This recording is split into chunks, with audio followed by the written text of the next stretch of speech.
Assalamualaikum, ako si Jing Castañeda. Hatid namin sa inyong pinakamainit na balita at serbisyo para sa mga kapamilya natin sa Middle East. At narito ang ulon ng mga balita. Saudi government binigyan ng 2 buwang palugit ang mga illegal foreign worker para ayusin ang kanilang work permit. Donasyon ng Qatar para sa Yolanda victims umabot na sa 6.8 million pesos. 20 tonelada ng relief goods ipinadala sa DSWD PNRC at Sagip Kapamilya. Charity sports o marangkada sa Eastern Saudi para sa patuloy na pagbangon ng Yolanda victims. Mga kabataang Pinoy nag-cultural workshop sa UAE, Lubok Choir mentor napabilib. At Ox na Ox, pamilyang model OFW of the Year, kilalanin.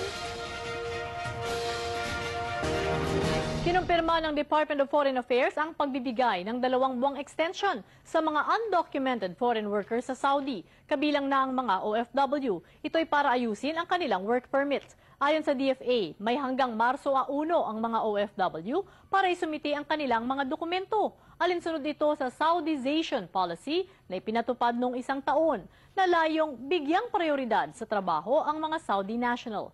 Ayon sa DOLE, may halos 200,000 OFW na ang nakapag-ayos ng work permit.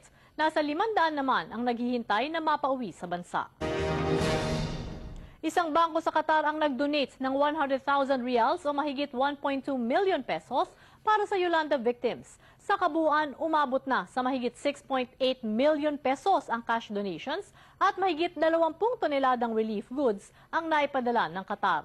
May balitang Middle East, si Delphine Montenegro.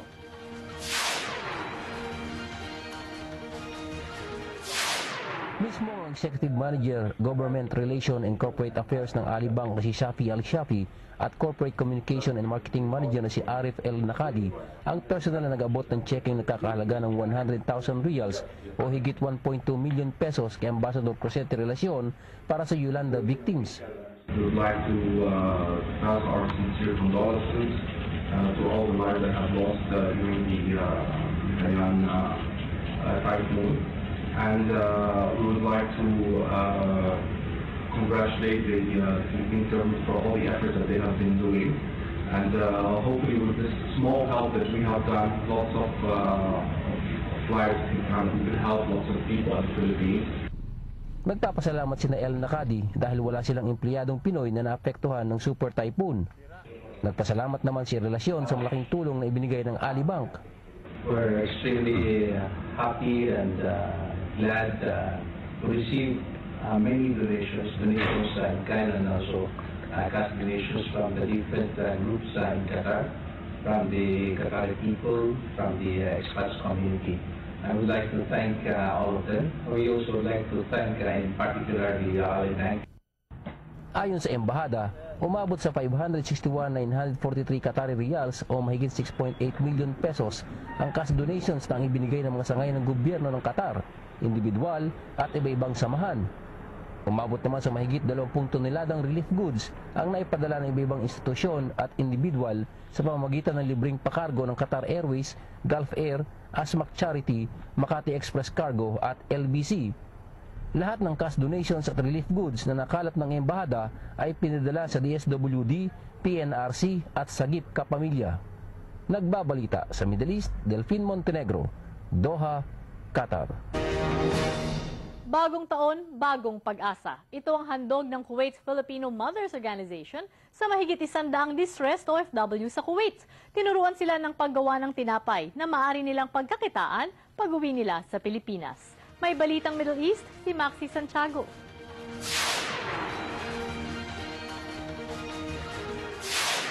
Kasabay ng paghulma ng iba-ibang bread at pastry, sinimulan ng distressed OFWs ang paghulma ng panibagong pag-asang hatid ng pagpasok ng bagong taon. Sa tulong ng Kuwait Filipino Mothers Organization, isinalang ang may mahigit 100 wards sa bread and pastry production workshop sa Filipino Workers Resource Center na kanilang pansamantalang tuluyan. Nagmistulang panaderya ang FWRC sa samut-saring tinapay na nakahilera. May pandesal, Spanish bread at marami pang iba. Ito kasi yung trust ng ngayon ng DOLE, yung more on mga makapagbigay kami ng livelihood skills, lalo na yung mga distress workers kung nandito sa center. Mula sa paghalo ng mga ingredients, pagmasa, paghulma, hanggang sa paglagay ng mga tinapay sa oven, itinuro sa mga ward. Kaya ilan sa kanila naisip ng magtayo ng negosyo. Gandang oportunidad po sa amin lahat na kahit po nandito po kami sa loob, may natutunan po kami regarding sa amin personal na ma-apply po namin sa aming mga negosyo pagdating namin sa Pilipinas po. Sa natutunan ko dito, napakalaking halaga po to sa akin, lalong-lalo na po sa pamilya ko. At isa pa po, isang bagay na po to para magsimula na po ako. Kahit hindi ko na po kailangang mag-abroad pa. Para sa Kuwait Filipino Mothers Organization na kilala sa kanilang kawang gawa, ito ang kanilang munting paraan para matulungan ang kanilang mga kababayan. Una sa lahat, nagpasalamat ako sa OWA na nagbigay ng trust sa amin na magbigay ng training dito sa mga distress OFW. At especially nagpasalamat ako kay Feli, na member namin sa KFMO na hindi nagdamot mag-share ng kanyang knowledge sa paggawa ng mga iba't ibang klase ng tinapay. Ang pagsasanay ay parte ng DOLE Reintegration Program para maturuan ang wards ng mga kasanayan para may alam silang pwedeng pasukang trabaho o negosyo pag-uwi sa Pilipinas.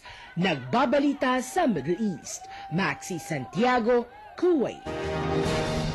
Sa unang pagkakataon, pagkatapos ng 3 linggong resumption ng flights ng Philippine Airlines sa Saudi Arabia, on time ang flight sa Riyadh noong December 23. May balitang Middle East, si Roland Blanco. Sinulan ng batikos ang Philippine Airlines na muli itong lumipad sa Saudi Arabia noong December 1st. Kaya't nanalangin na lang ang nurse na ito at first-time passenger ng PAL na hindi maantala ang scheduled flight niya noong December 23. Hopefully sa flight namin ngayon, maganda siya. Maganda ang service, ganun. Dininig naman ang kanyang panalangin dahil sa unang pagkakataon matapos ang 3 linggong operasyon, dumating at lumipad ang flight ng flag carrier ng Pilipinas sa takdang oras. Sa gitna ng mga batikos, suportado pa rin ang PAL ng ibang Pinoy passengers. Natutuwa kasi parating sinasabi nila na yung PAL daw delayed. Ngayon, nandito na si PAL. Tingnan mo kuya. Aminado ang PAL management sa Saudi na late ang naunang flights at nagkaaberya ang ibang schedule kaya't maraming pasahero ang nalito. Noong sinundang araw lang daw kasi nabigyan ng pahintulot ng General Authority of Civil Aviation ng Saudi Arabia na magamit ng PAL ang mas malalaki nitong mga eroplano. We are actually pushing for the clearance of the aircraft having bigger capacity in 400 plus. Ang convenience ng straight o direct flight ng PAL ang gusto ng mga pasahero. Maliban sa PAL, ang flag carrier ng Saudi lamang ang may direct flight sa Pilipinas. Pagka naman na-delay, may dahilan. Hindi naman porket na-delay. Sisisihin na lang lagi yung PAL. Sure parating late. Pangako ng PAL management na magtutuloy-tuloy na ang maayos na flight operation nila sa Riyadh at Dammam. Nagbabalita sa Middle East, Roland Blanco, Riyadh. Charity sports sumarangkada sa Eastern Saudi para sa patuloy na pagbangon ng Yolanda victims. At Chicken Inasal itinayo ng isang balikbayang OFW. 17 OFWs nagtapos ng baking lesson sa ilalim ng reintegration program ng OWA. Yan at iba pang mga ulat sa pagbabalik ng Balitang Middle East.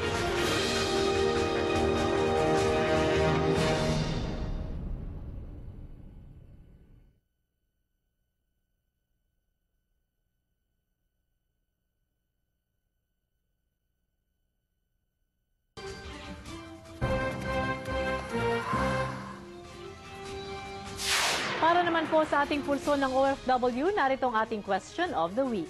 Para mabawasan o matigil ang irresponsable o illegal na paggamit ng baril, ano ang dapat ipatupad? Gun ban o gun control? Narito po ang mga sagot ng mga ka-FB natin. Para kay Chard L. Garcia, gun ban para walang magdadala ng baril kahit saan. Sana maresolba nila kaagad yan.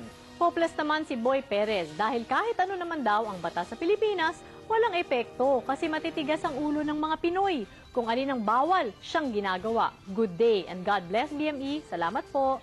Gusto naman ni Jim Talakdukon, gun ban para mabawasan na lang o mabawasan na yung mayayabang.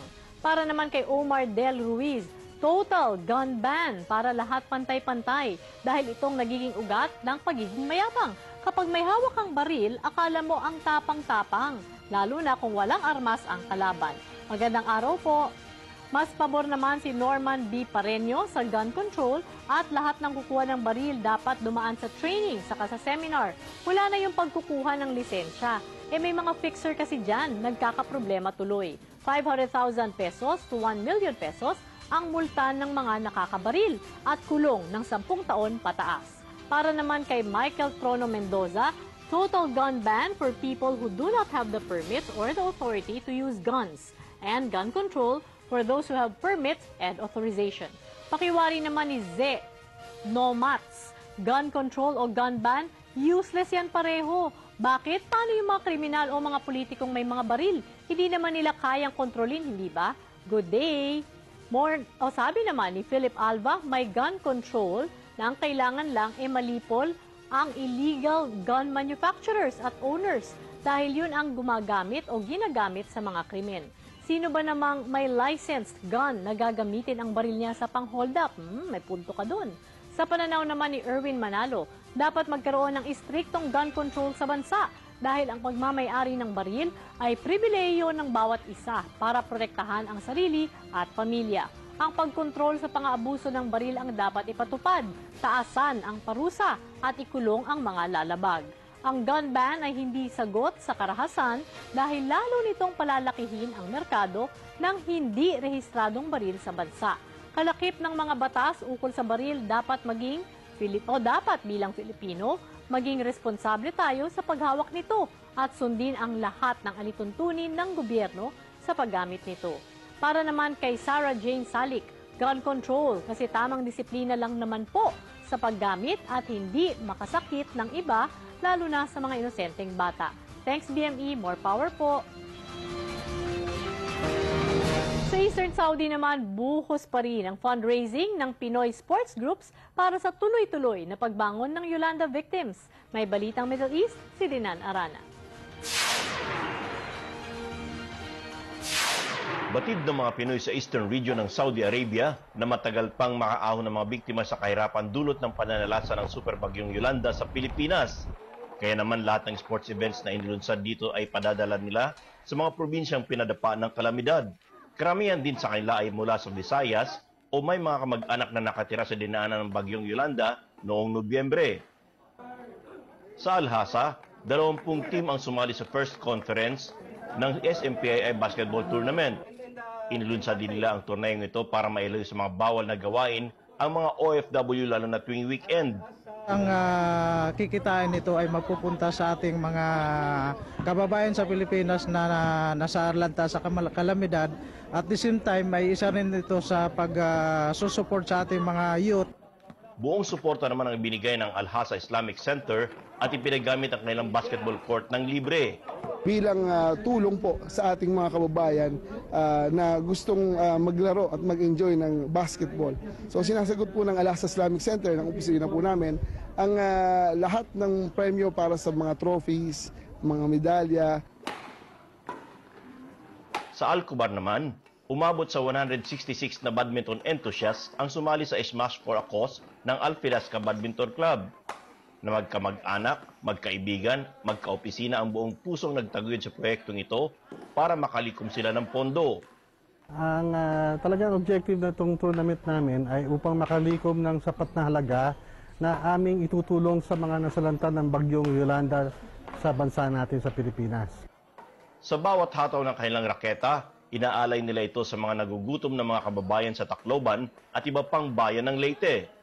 Nakalikom kami ngayon ng $1,000. So yun, lahat na yun ay mapupunta sa Yolanda's victim.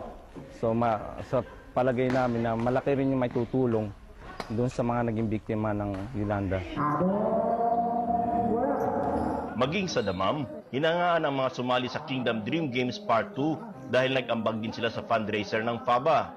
Ang parte ng pundong nalikom ng Filipino-Arabian Basketball Association ay ibabahagi sa mga biktima ng Super Bagyong Yolanda. Nagkampiyon ang FAEC sa Fahad Al Risa Cup na nilahukan ng mga koponan ng Saudi at Bahraini sa torneo ng FABA. I find it is very fun. They're very competitive. They play hard. They're good players, and it made me become a better player playing against better talent from the Filipinos. Masarap. Siyempre, team effort. Nagtulong-tulong yung mga bata at para kay God. Sa pamamagitan ng sports, nakakapag-ehersisyo na ang ating mga OFW, nakatulong pa sila sa mga nangangailangan. Nagbabalita sa Middle East, Dinan Arana, Dammam, Saudi Arabia. Good news naman po tayo, isang OFW ang nakapagbukas ng sariling restaurant sa Qatar sa kanyang pagreretiro. Ito po ang isang bagay na puspusang itinataguyod ng OWA para masigurong may ipon. Kung hindi man, may pundar na negosyo ang mga OFW pagkatapos ng kanilang pamamasukan sa ibang bansa. May balitang Middle East, si Kimina Castro. Ito si Jun Serkina. Nal Sahamad Hospital ay nagpursige na maabot ang kanyang pinapangarap na resto, ang Camila Restaurant. Pinakaunang resto nag-serve ng chicken inasal sa Qatar. Naniniwala si Jun na dapat na siguruhin ang kinabukasan ng kanyang pamilya, kaya naman naisip niya ang magbukas ng isang restaurant bilang retirement plan.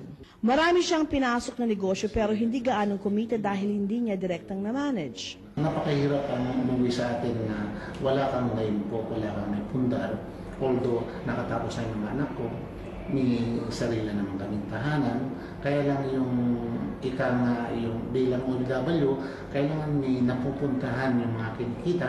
Para maiwasan ang kahinaan sa pagnenegosyo na naranasan ng tulad ni June, nagsanay si Maria Laneta ng baking at pamamahala ng bakery sa ilalim ng reintegration program ng Dole OWA. Si Maria Laneta ay nani sa Qatar ng 15 taon. 25 years na po dito sa Dole, Qatar, na isa pong nani.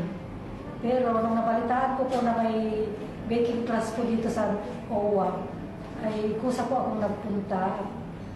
Kinararangan ko po, nagagalak po ako na makasama rin sa pag-aral ko ng iba-ibang pastry at pagbibaking po. Kasama si Maria Laneta sa 17 estudyante, nagtapos sa pinakaunang baking class ng Welfare and Services Associated with Hospitality at Dole OWA. Gusto ko pong may share yung mga natutunan ko before. Okay, because nag-start po ako from zero in pastry hanggang ngayon na na-reach ko po yung position ko ngayon as technical consultant of our company. Kaya po sinishare yung kaalaman ko in pastry is dahil natutunan ko po siya for free. Sabi ni Vice Consul Christine Bautista, self-development is a gift at importante na mapaunlad ang mga sarili.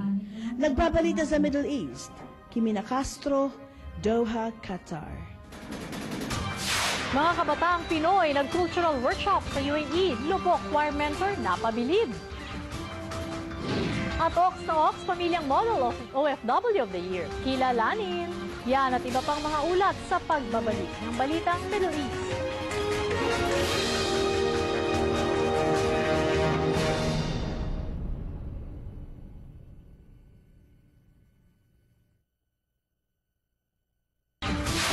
Nag-cultural workshop ang mga kabataan sa Dubai at Northern Emirates para buhayin ang pagmamahal sa kulturang Pilipino kahit sila ay nasa gitnang silangan. May Balitang Middle East, si Raquel Salinet.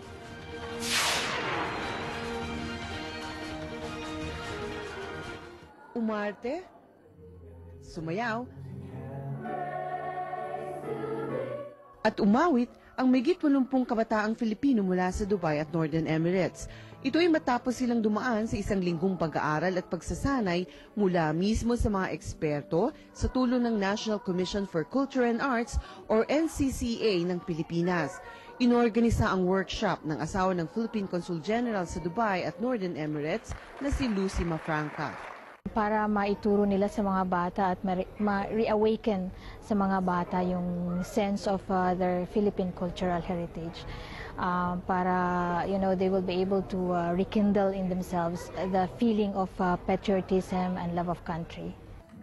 Isa si Satare sa sumali para mahasa pa, lalo na't pangarap niyang maging artista. Madami po talaga kaming natutunan and madami kaming nahanap na friends.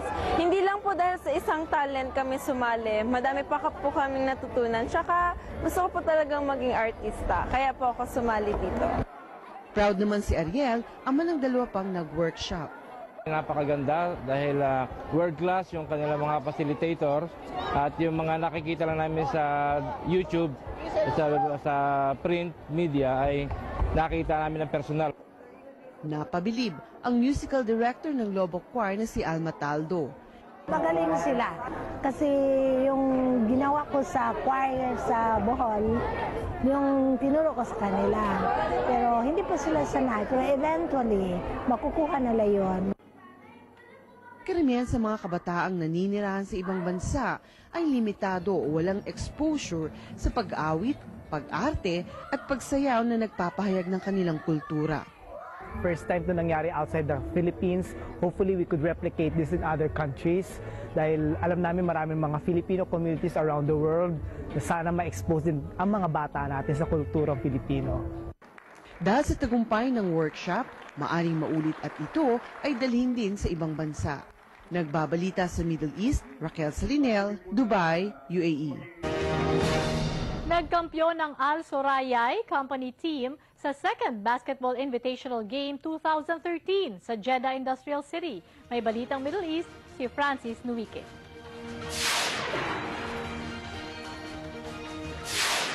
Pukpukan ang labanan ng Al Soraya Team at Pepsi Cola Bottlers sa championship game ng Second Saudi Glass Company Invitational Match.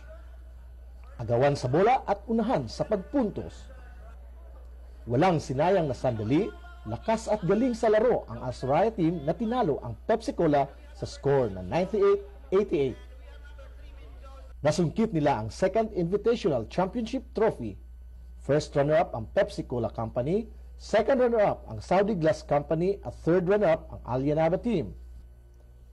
Napaaga ang pamasko ni Roel Oiko na nagwagi bilang Most Valuable Player at binigyan ng round-trip ticket to Dubai, Saudi, Dubai.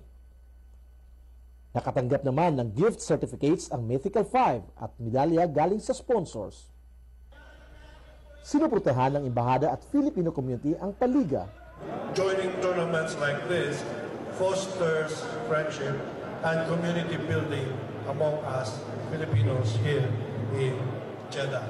Nagpasiklab ng sayaw ang dance group ng Philippine International School Jeddah sa intermission number. Very glad that the Philippine community is here and most of these people from this neighborhood.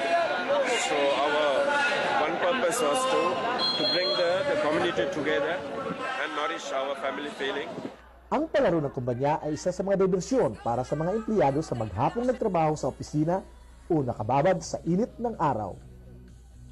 Nagbabalita sa Middle East, Francis Nuique, Jeddah, Saudi Arabia.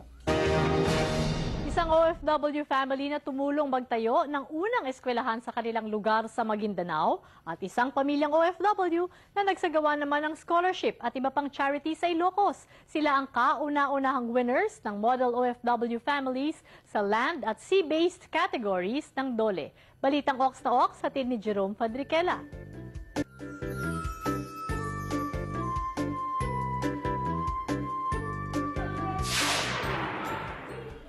Ang pamilya ni Engineer Ismael Maulana ng Raha, Buayan, Maguindanao ang nanalong Model OFW of the Year 2013 sa land-based category. Kasama nila sa top spot ang pamilya ni Chief Engineer Alberto Balbalan ng Region 1 bilang national winner sa sea-based category. Napili ang dalawang pamilya mula sa 34 finalists mula sa iba-ibang panig ng bansa. 30 taon nang nagtatrabaho sa Middle East si Engineer Maulana. Kasama ng kanyang misis at 7 anak, nagsimula sila ng community outreach program sa kanilang bayan sa Maguindanao. Palagi silang nagdodonate sa pondo ng madarasa o Islamic school ng kanilang bayan at gumawa rin sila ng paraan para magkaroon ng kauna-unang high school sa kanilang lugar. We are are very happy na kahit paano na-recognize yung efforts ng dad namin. Si Chief Engineer Alberto Balbalan at kanyang pamilya naman ang MOFIA National Winner sa Sea Base category. Tulad ng pamilya Maulanan, naging aktibo ang Balbalan family sa pagtulong sa kanilang komunidad sa Burgos, Ilocos Sur. For 37 years, nagtatrabaho siya bilang seaman. Naging chief engineer siya, hanggang ngayon chief engineer. At hanggang ngayon nagtatrabaho pa rin. Nagsimula sila ng scholarship program, medical at dental missions, at regular din silang nagdo-donate ng gamot at wheelchairs sa kanilang mga kababayan sa bayan ng Burgos. Parehong hindi nakauwi si Engineer Maulana at Ginoong Balbalan nitong nakaraang Disyembre, kaya ang kanilang pamilya na lamang ang tumanggap ng award noong December 9 sa PICC. Sila ay may buong pamilya despite the years of separation and distance. Nakapagpundar sila ng maayos na negosyo, nakapagpaaral ng mga anak, yung values nila na natili pa rin sa Filipino family. Sinimula ng DOLE at Family Welfare Program ng OWA noong 2003 ang MOFIA para kilalanin ang sakripisyo ng OFW families at sa kanilang serbisyong ibinigay sa kanilang komunidad. Para sa Balitang Middle East, Jerome Padriquela.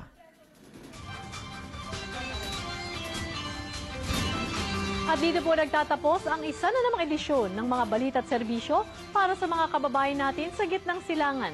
Para po sa inyong mga komento at mensahe, mag-email lang sa bme@abs-cbn.com. Bisitahin din po ang fanpage ng Balitang Middle East sa Facebook. Samahan niyo po ulit kami bukas dito sa inyong nag-iisang boses at kabalitaan, kaagapay at tunay na maaasahan. Balitang Middle East. Maasalamat.